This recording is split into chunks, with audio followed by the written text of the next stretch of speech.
আসসালামু আলাইকুম ভিউয়ার্স, আশা করি সবাই ভালো আছেন। আমি আলহামদুলিল্লাহ ভালো আছি। একটি শর্ট ভিডিও নিয়ে আসতেছি।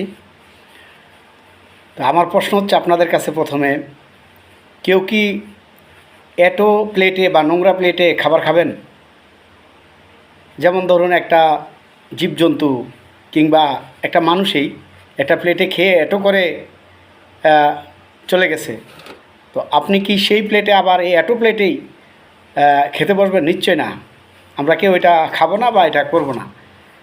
তো বাংলাদেশের রাজনীতির পরিস্থিতি হচ্ছে এমন, আজকে যে আওয়ামী ফেসিস্ট সরকার চলে গেল সব কিছু এলোমেলো করে, না প্রশাসন ঠিক আছে, প্রশাসনকে ধ্বংস করছে, সেনাবাহিনীকে ধ্বংস করছে, বিডিআরকে ধ্বংস করছে, পুলিশ প্রশাসনকে ধ্বংস করছে, অর্থনীতিকে ধ্বংস করছে, ব্যাংকিং খাত ধ্বংস করছে, তারপরে আপনার শেয়ার মার্কেট ধ্বংস করছে, উন্নয়নের নামে মনে করেন বাঁশ দিয়ে, রডের জায়গায় বাঁশ দিয়ে উন্নয়ন করছে।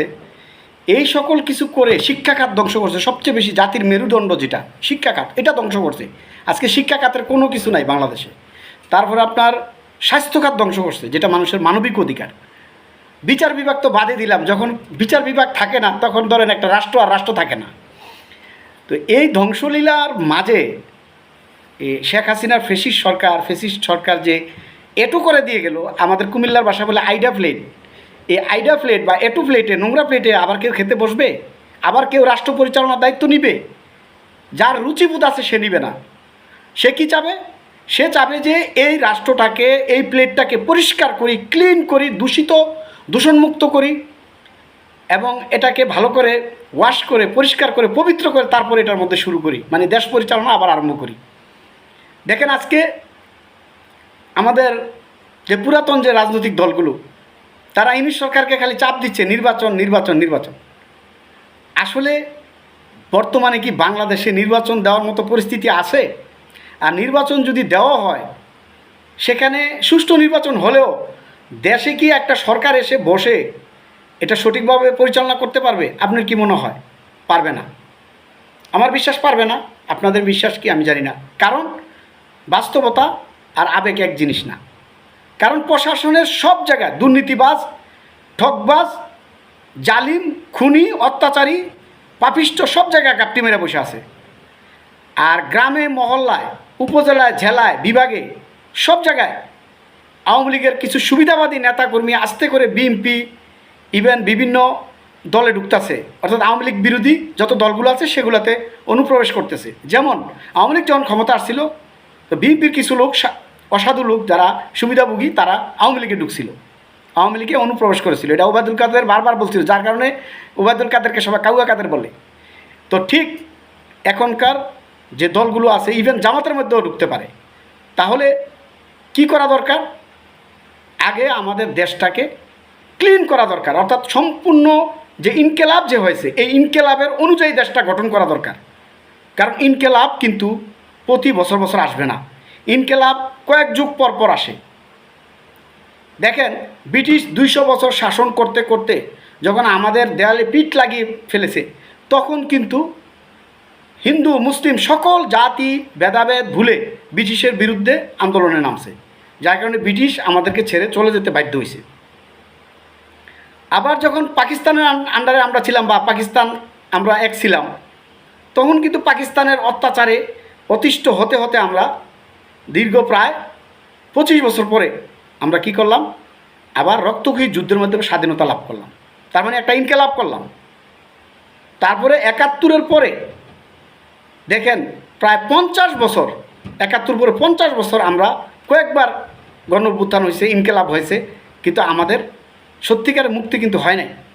যতবারে আমরা বিপ্লব করেছি, ইনকিলাব করেছি, আমরা নতুন নতুন লোকদের উপরে আস্থা রেখেছি, নতুন নতুন লোকদেরকে ভোট দিয়েছি, কিংবা ভোট ছাড়া আসছে, কিন্তু কেউ আমাদেরকে পরিপূর্ণ স্বাধীনতার স্বাদ যেটা ব্রিটিশ থেকে আমরা পাইছি সেটা এখনও পাই নাই। সেই স্বাদটা আমরা পাইনি। দেখেন, পাকিস্তান আমলে পাকিস্তানের গোলামি করছি, তারপরে পাকিস্তান থেকে স্বাধীন হয়ে 71 থেকে আজ 2024 পর্যন্ত ভারতের গোলামি করেছি। মূলত আমরা স্বাধীন হই নাই। প্রথম ছিলাম আমরা পাকিস্তানের গোলাম, তারপরে হয়েছি ভারতের গোলাম। কারণ আমাদের যেই সরকারে আসছে, এরশাদ হোক, বিএনপি হোক, আওয়ামী লীগ হোক, যেই সরকার আসছে, ভারতের মনে করেন তোষামুদি করে করে এই দেশ চালাইছে। ভারতের সাথে চোখ রাঙ্গাইয়া কথা বলতে পারে না, কিংবা ভারতের থেকে ন্যায্য দাবি আদায় করতে পারে না। ফারাক্কার পানিটা পর্যন্ত আদায় করতে পারে নাই, সীমান্তে গণহত্যা বন্ধ করতে পারে নাই। আরও কি কত কি, এটা তো না বাদ দিলাম। ভারতের বিরুদ্ধে কথা বলতে গেলে এরকম 100 মিনিটের ভিডিও হয়ে যাবে। কিন্তু আমার কথা হচ্ছে, আমরা 71 থেকে যে আমরা স্বাধীনতা লাভ করেছি, 71 থেকে আজকে 2024 পর্যন্ত আমরা মূলত ভারতের গোলামি করেছি। মানে আমাদের মানচিত্র, আমাদের পতাকা সবই ছিল, কিন্তু আমাদের অরিজিনাল স্বাধীনতা ছিল না। মূলত আমরা ভারতের গোলামি করেছি, আর এর আগে করেছি পাকিস্তানের গোলামি। তাহলে এই 70 বছরে আমরা কি পেলাম? এই 70 বছরের হিসাব চুকাই দেওয়ার জন্য আজকে ছাত্র জনতা আন্দোলন যে ইনকেলাব হয়েছে, সেই ইনকেলাবের যে ম্যানিফেস্টো, যে লক্ষ্যবস্তু ঘোষণা করা হয়েছে, সেটা হচ্ছে আমাদের সফলতা, আমরা যদি সেটা বাস্তবায়ন করতে পারি। তাই এখন নির্বাচন করে এটো প্লেটে খাইতে বসার আগে প্লেটটা পরিষ্কার করেন দয়া করে। বিএনপি জামাত সহ সবাইরে বলবো, আগে ইউনূস সরকারের সাথে বসে ক্লিন করার প্ল্যান নেন, যে দেশ কিভাবে ক্লিন করবেন, নির্বাচনের পরিবেশ করবেন, তারপর সুষ্ঠু একটা নির্বাচন দিয়ে যারা ক্ষমতা আসবে তারা ওই মোতাবেক দেশ চালাবে, তারা আগের মতো চালাইতে পারবে না। আগে দেশ কিভাবে চলবে নির্বাচনের পরে সেটা ঠিক করেন। আর যদি বলেন না, নির্বাচিত সরকার এসে সংবিধান সংশোধন করবে, সব কিছু রুলস রেজুলেশন ঠিক করবে, প্রশাসন ঠিক করবে, প্রতিষ্ঠান ঠিক করবে, মিথ্যা কথা, মিথ্যা কথা। কোনো নির্বাচিত সরকার আইসা, বিএনপি আসলেও এটা করবে না। কারণ একবার ক্ষমতা বসে গেলে ওই ফেসিজমই করবে। কারণ ফেসিস্টের কিছু সুবিধা ভোগ করতে গেলে কিছু দুর্নীতি এবং কিছু আইন ভাঙতে হয়।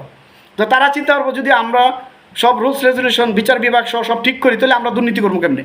তখন তারা কিন্তু ঠিকই ওই যে অস্ত্র হাসিনা ব্যবহার করছে, হাসিনা ব্যবহার করে যে অস্ত্র দিয়ে গণহত্যা করেছে, জনগণের বাক রুদ্ধ করেছে, স্বাধীনতা কেড়ে নিয়েছে, ভোটের অধিকার কেড়ে নিয়েছে, সেম জিনিসটা কিন্তু পরবর্তী সরকার XYZ যে আসুক সে এটা করবে।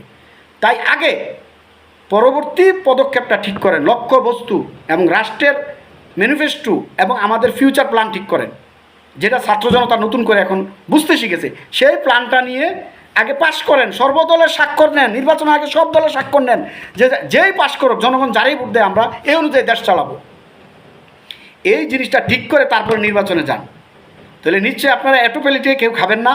তাহলে এই শেখ হাসিনার ফেসিস্ট সরকারে রেখে যাওয়া এলোমেলো দেশটার দায়িত্ব কেউ নিয়েন না, আগে দেশটা ঠিক করেন, ক্লিন করেন। এটাই আজকে আমার শর্ট ভিডিওর বক্তব্য। আসসালামু আলাইকুম।